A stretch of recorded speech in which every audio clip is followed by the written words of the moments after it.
فأعوذ بالله من الشيطان الرجيم بسم الله الرحمن الرحيم سورة البقرة الف لام میم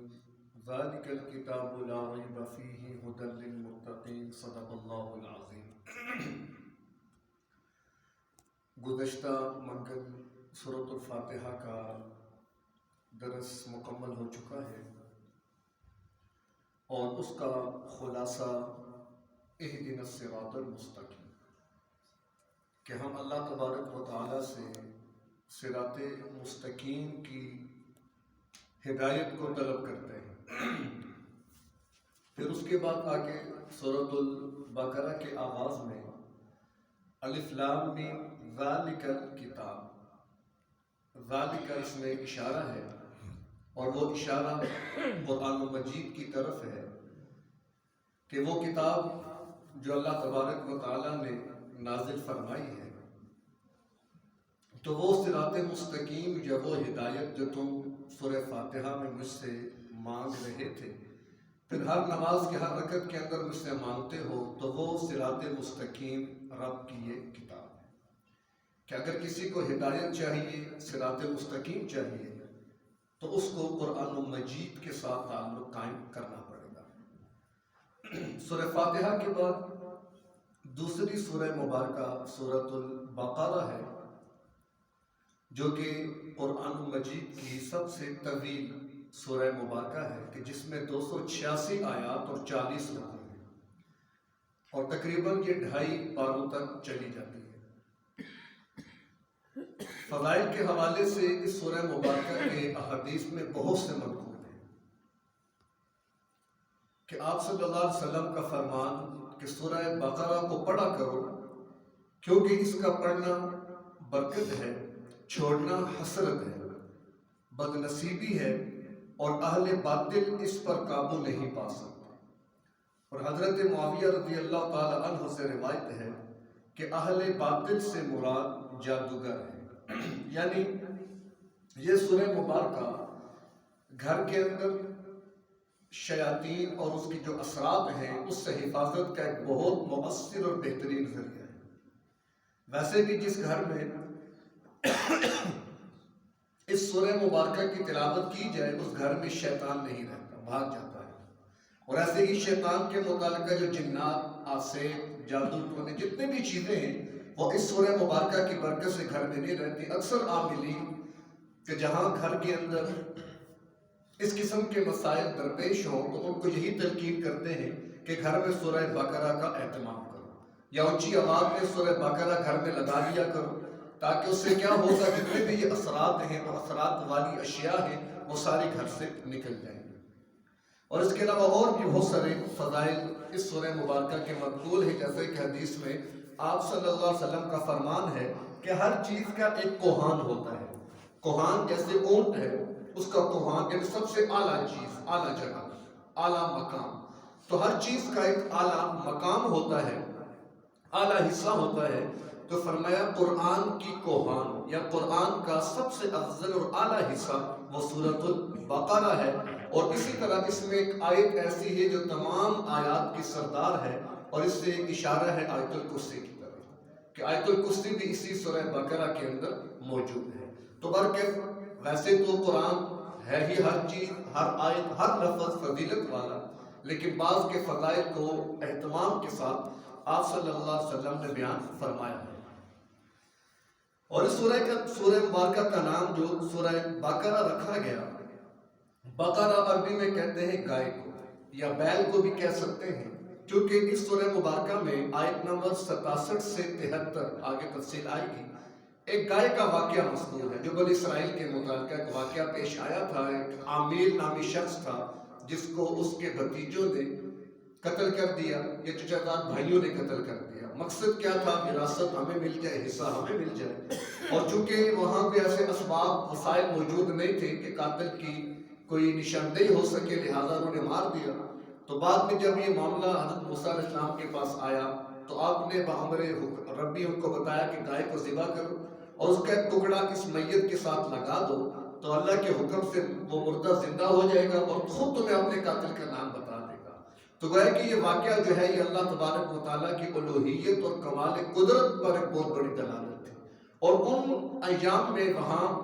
دوبارہ اٹھائے جانے کے حوالے سے اختلاف رائے بھی چل رہا تھا، لوگ اس کا انکار کر رہے تھے۔ تو اسی حالات میں اس قسم کے واقعے کا پیش آنا تو گویا کہ یہ بھی بہت بڑی دلیل تھی کہ مرنے کے بعد ہم نے دوبارہ اٹھنا ہے، مرنے کے بعد ہمیں دوبارہ اٹھایا جائے گا۔ ہر تفصیل اپنے موقع پہ آ جائے گی۔ تو اس واقعے کی وجہ سے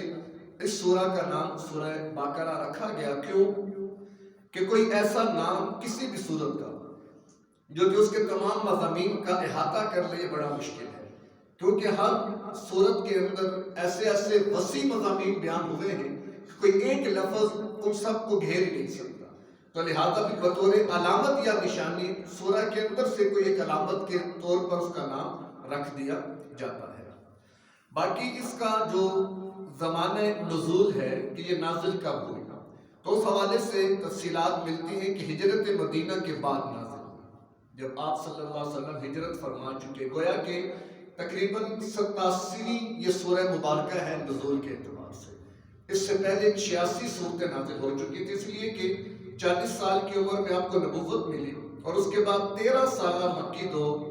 جو آپ نے مکہ میں گزارا، پھر اس کے بعد آپ نے ہجرت فرمائی مدینہ کی طرف، اور جب مدینہ ہجرت فرمائی تو پھر وہاں بالکل ابتدائی دنوں میں ہی اس سورہ کا نزول شروع ہو گیا، اور پھر اس کی آیات مختلف زمانوں میں اترتی رہی، حتیٰ کہ سود اور ربا کی جو آیات جو آپ علیہ السلام پر بالکل آخر میں آئی تھی وہ بھی اسی سورہ مبارکہ کی آیات ہیں، اور اسی طرح آیت نمبر 281 جو نزول کے اعتبار سے سب سے آخری آیت ہے وہ بھی اسی سورہ مبارکہ کے اندر ہے۔ تو گویا کہ 10 سال کا جو زمانہ ہے اس میں مختلف مقامات اور ایام میں اور اوقات میں اس سورہ مبارکہ کے مختلف آیات نازل ہوتی رہی۔ باقی سورہ کے مضامین کیا ہیں، یعنی ابحاث کن مضامین سے کی گئی؟ تو اول ایمان کے بنیادی اصول، توحید، رسالت، آخرت، ان کا مختصراً اور اجمالاً تذکرہ فرمایا گیا، اور پھر اس کے بعد آخر میں تفصیل کے ساتھ انہی یعنی توحید، رسالت اور آخرت کا بیان آیا ہے، اور درمیان میں ہر شعبہ زندگی یعنی عبادات، معاملات، معاشرت، اخلاق، اصلاح ظاہر و باطن کے جو بنیادی اصول تھے وہ بھی اس کے اندر بیان فرمائے گئے۔ یعنی بہت جامع اور معنی صورت ہے، اوامر، نواہی، یعنی انسانی زندگی کے جتنے بھی شعبہ جات ہیں اس کے متعلقہ بنیادی تفصیل اور بنیادی معلومات کو اس سورہ مبارکہ کے اندر بیان فرمائی گئی۔ اگلی بات جو اس سورہ مبارکہ کے حوالے سے وہ یہ ہے کہ اس کا جو شان نزول ہے، یعنی اس کا نزول کن حالات میں ہوا، اس وقت کیا صورتحال تھی، اس لیے کہ ویسے تو قرآن کا یہ معجزہ ہے کہ آپ اس کو جس دور کے اندر بھی اٹھا کر پڑھیں گے یہ جو لگتا ہے کہ آج ہی کے دور کی اللہ نے نازل فرمایا تھا، یہ اس کا معجزہ ہے۔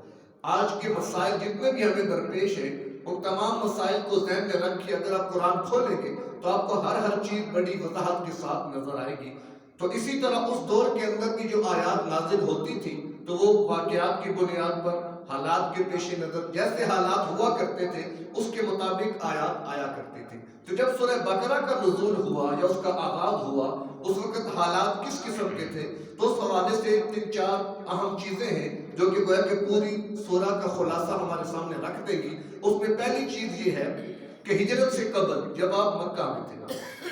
تو ظاہر وہاں پر آپ کے مخاطب مشرکین مکہ تھے، اور وہاں پر اس کے علاوہ کوئی خاص مذہب والے موجود نہیں تھے، یعنی مکہ اور قرب و جوار میں اکثریت جو تھی وہ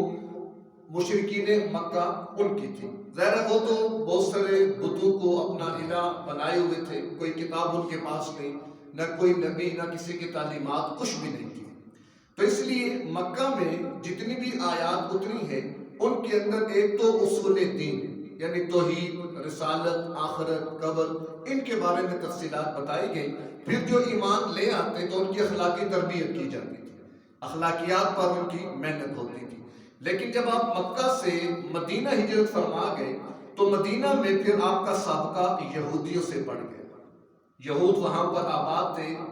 جیسے جمعہ کے خطبات میں بھی یہ سیرت کے ذمہ میں بات چل رہی ہے کہ جب آپ مدینہ پہنچے تھے تو وہاں پر یہود کے 3 بڑے قبائل آباد تھے، 3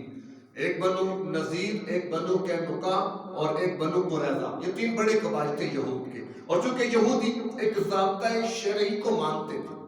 یعنی کہ توحید کے قائل تھے، رسالت کے بھی قائل تھے،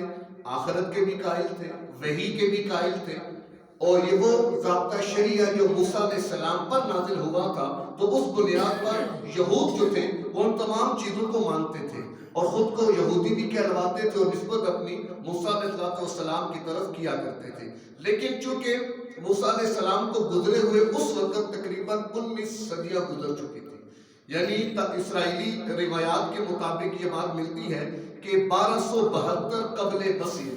یعنی عیسیٰ علیہ السلام سے 1272 سال قبل موسیٰ علیہ السلام دنیا سے پردہ فرما گئے تھے، اور جو اسلام آیا وہ 610 عیسوی میں آیا، 610 عیسوی میں، تو تقریباً یہ 2000 سال کا عرصہ بن جاتا ہے۔ اب خیر ہے 2000 سال کا عرصہ بیت چکا تھا موسیٰ علیہ السلام کو گئے ہوئے، اور ان 1900 اور 2000 سالوں میں کتنا یہود کے تنزل آ گیا، اصل تعلیمات مسخ ہو گئی، اور اس کے بعد جتنے بھی ان کے علماء تھے، مشائخ تھے، عوام تھے، ان کی حالت بگڑ گئی، اور انہوں نے جتنے بھی احکامات اللہ نے تورات میں اتارے تھے ان کو تبدیل کر دیا۔ زمانے کے ساتھ ان کے علماء اور مشائخ نے اپنی مرضی کے احکامات ڈال دیے، جس کو چاہ نکال دیا، جس کو چاہ حکم باقی رکھا، اور حالت ان کی یہ تھی کہ وہ اپنے آپ کو حرف آخر سمجھنے لگ گئے۔ اگر کوئی اور پیغمبر آ جاتا ان کی دعوت کے لیے، تبلیغ کے لیے، تو اس کی بات سننے کو تیار نہیں ہوتے تھے۔ بنی اسرائیل کے بارے میں آتا ہے کہ انہوں نے تقریباً 70 انبیاء کو ایک دن میں شہید کیا ہے، وہ کسی کی بات سننے کے لیے بھی تیار نہیں ہوتے تھے، بس ہم کو جو مل گیا وہ ہمارے لیے وہ کافی ہے۔ تو بہرکیف جب آپ ہجرت فرما کر مکہ سے مدینہ پہنچے تو آپ کا سابقہ یہود سے بڑھ گیا، اور یہود چونکہ ایک ضابطۂ شرعی کو مانتے تھے، خود کو موسیٰ علیہ السلام کی طرف منسوب کرتے تھے، تو اس موقع پہ پھر اللہ تبارک و تعالیٰ نے آپ کو ہدایات فرمائی کہ ان یہود کو اصل دین کی طرف دعوت دیجئے، وہی دین جو کہ حضرت موسیٰ علیہ السلام پر آیا تھا۔ ان کو یہ بات سمجھائیں کہ اللہ کے نبی محمد صلی اللہ علیہ وسلم کوئی نئی چیز لے کر نہیں آئے، یہ وہی اصل دعوت ہے جو موسیٰ علیہ السلام لائے تھے، یہ اسی کا ایک تسلسل ہے، یہ بات ان کو سمجھاؤ، ان کو بتاؤ۔ تو اس بنیاد پر تقریباً سورہ بقرہ کے پہلے 15، 16 یا 18 رکوع جو ہے اسی دعوت پر مشتمل ہے، کہ جس کے اندر یہود کی تاریخ، ان کی اخلاقی حالت،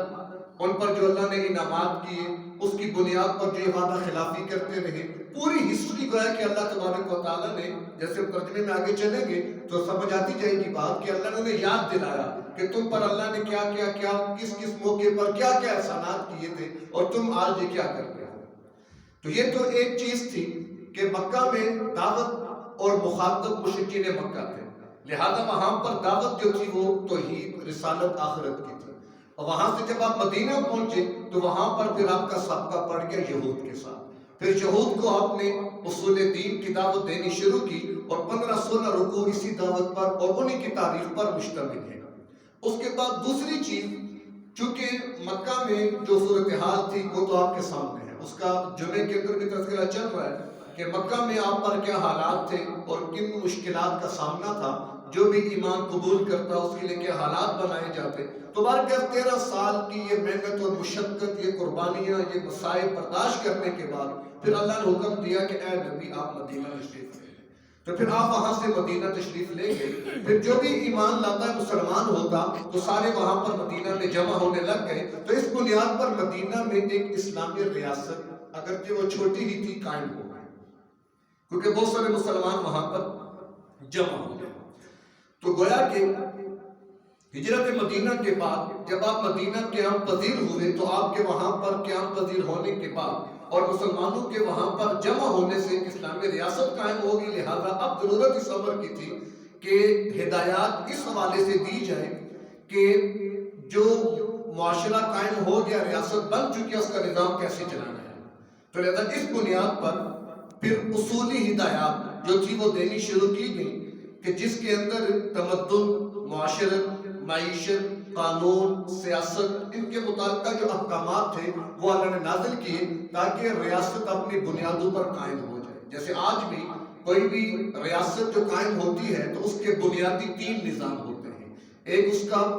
معاشرتی نظام ہوتا ہے، ایک اس کا معاشی نظام ہوتا ہے، اور ایک اس کا سیاسی نظام ہوتا ہے۔ ان تین نظاموں سے مل کر ایک ریاست وجود میں آتی ہے، اور ان تینوں نظاموں کے اندر جو اصل ہے وہ ہے اسلام کی تعلیم،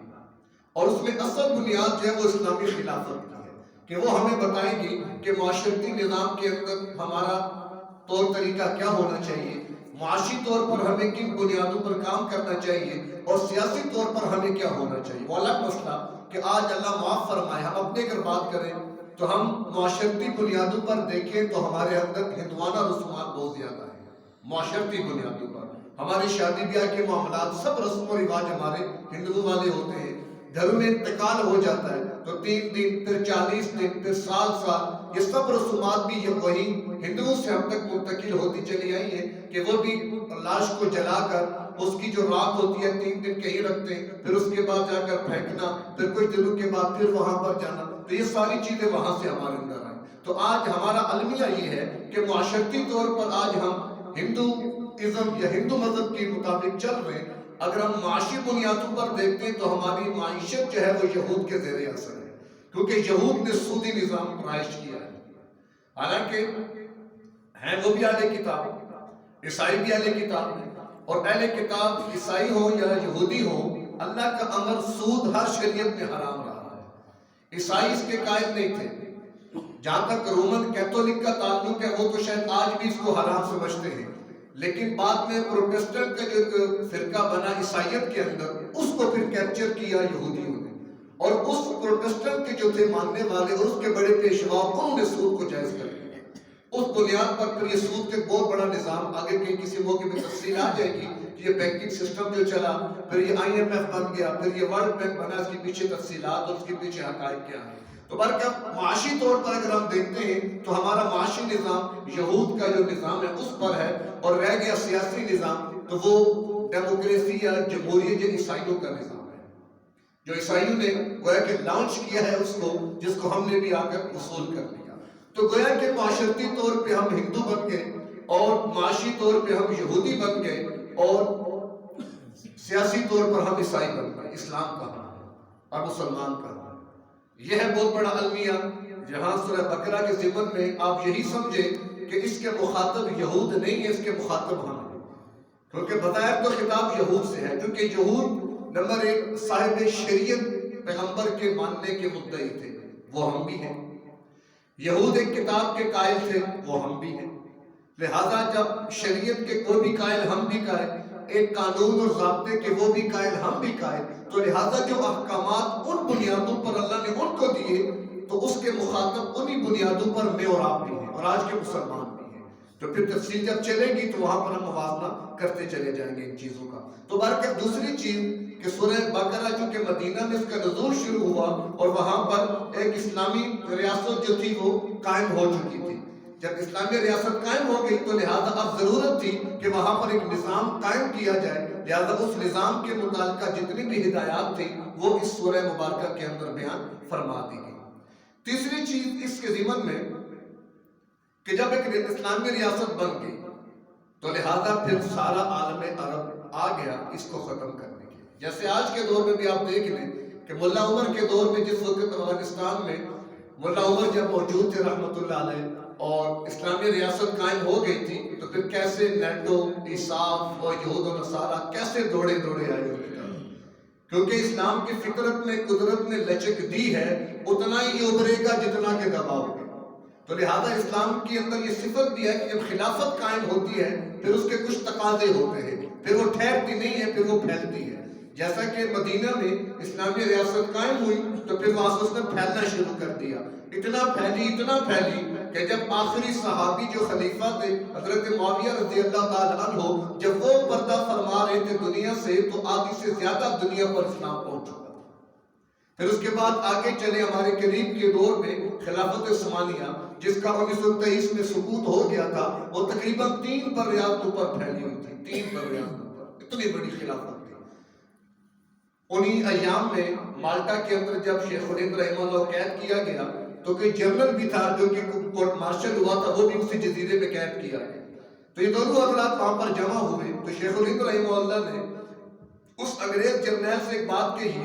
کہ بھائی ہماری جو خلافت ہے وہ اس کے اندر تو طاقت ختم ہو چکی ہے، اس میں وہ قوت باقی نہیں رہی،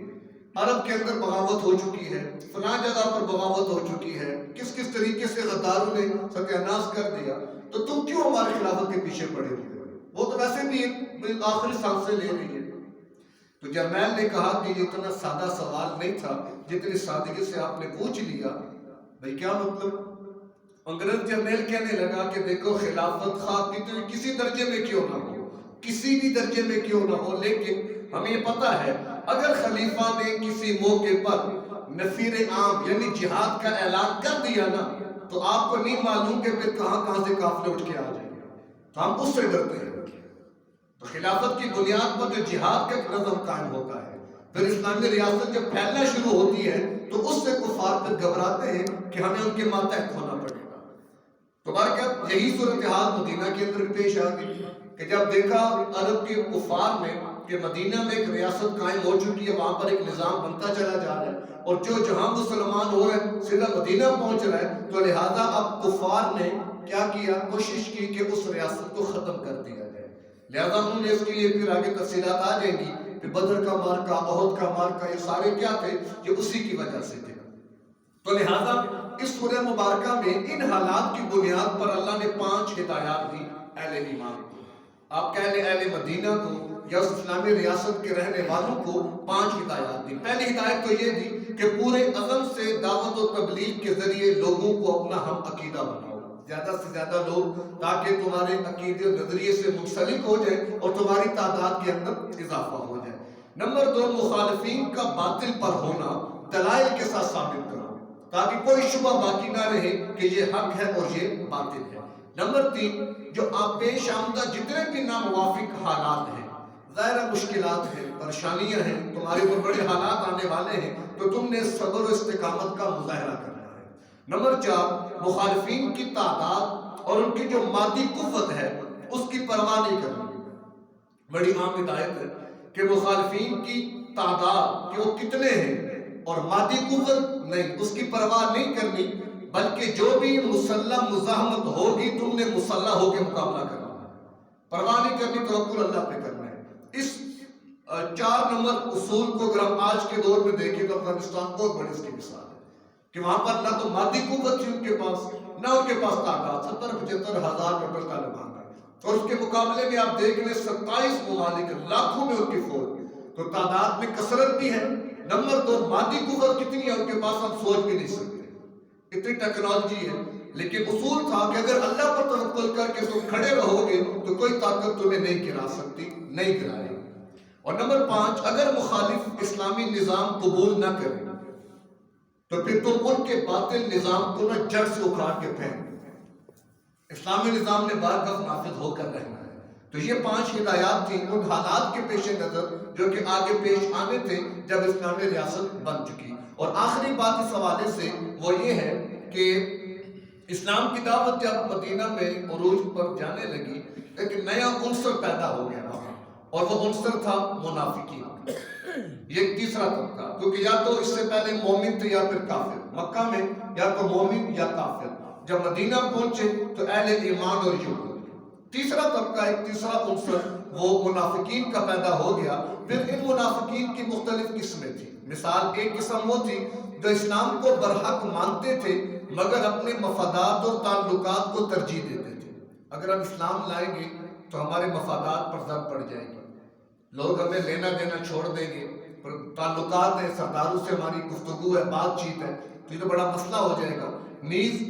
اسلام قبول کرنے پر جو مصائب و آلام پیش آ رہے تھے اس سے بھی یہ لوگ گھبرایا کرتے تھے۔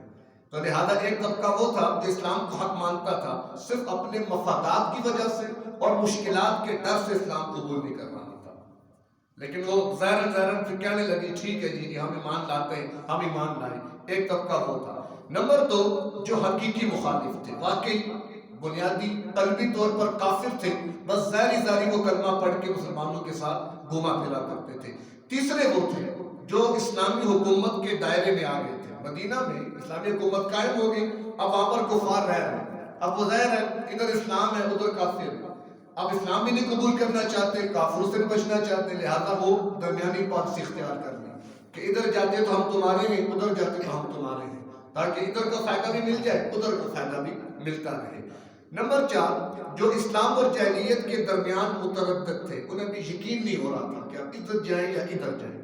لیکن جب دیکھا نا قبیلے کے لوگ اسلام قبول کر رہے تو لہذا وہ بھی پھر ان کو دیکھا بھی کہ اسلام قبول کر لیتے ظاہراً، لیکن اندر وہی ان کے شک شبہ کفر کی کیفیات رہتی تھی۔ اور 5ویں نمبر پر وہ لوگ تھے جو اسلام کی حقانیت کے قائل تو ہو چکے تھے، لیکن جاہلیت کے طریقے، جاہلیت کے رسوم و رواج چھوڑنے کے لیے تیار نہیں تھے۔ نمبر 2، جو اخلاقی پابندیاں اسلام نے ان پر عائد کرنی تھی، ان کو قبول کرنے کے لیے وہ تیار نہیں تھے۔ تو لہذا ان مختلف قسم کے منافقین کو سامنے رکھتے ہوئے اللہ نے مختلف آیات میں ان کے اوصاف اور ان کی صفات کا بیان فرما دیا۔ تو خلاصہ ساری بات کا یہ ہے کہ سورہ بقرہ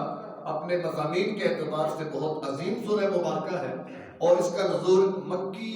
دور کے بعد جب ہجرت مدینہ ہوئی تو مدینہ میں اس کا نزول شروع ہوا، اور خلاصہ ساری تفصیل کا یہ، ایک تو مخاطب یہود تھے مدینہ میں تو ان سے خطاب ہوا، نمبر 2 اسلامی ریاست بن گئی تھی لہذا اس کی تفصیلات بھی آتی رہیں، اور اس کے بعد پھر منافقین کا طبقہ جو پیدا ہوا ان کے حوالے سے تفصیلات بھی آ گئی، اور پھر اس کے بعد جو اسلام نے مدینہ سے نکل کر یعنی عرب سے عجم کی طرف نکلنا ہے، اس کے لیے راستہ جو جہاد کا تھا اس کی تفصیلات آ گئی۔ باقی تفصیل انشاءاللہ آیات کے ضمن میں چلتی رہے گی، تو اللہ ہمیں سمجھنے کی توفیق نصیب فرمائے۔ واخر دعوانا الحمد